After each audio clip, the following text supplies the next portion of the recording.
جب کسی مریض کی عیادت کریں تو یوں کہیں،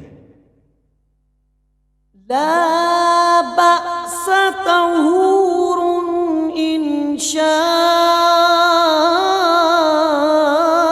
اللہ،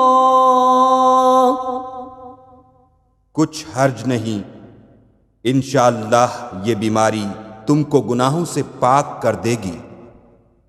اور 7 مرتبہ اس کے شفایاب ہونے کی یوں دعا کریں، اسأل اللہ العظیم رب العرش العظیم، رب العرش العظیم ان یشفیک۔ میں اللہ سے سوال کرتا ہوں جو بڑا ہے اور بڑے عرش کا رب ہے کہ تجھے شفا دیوے۔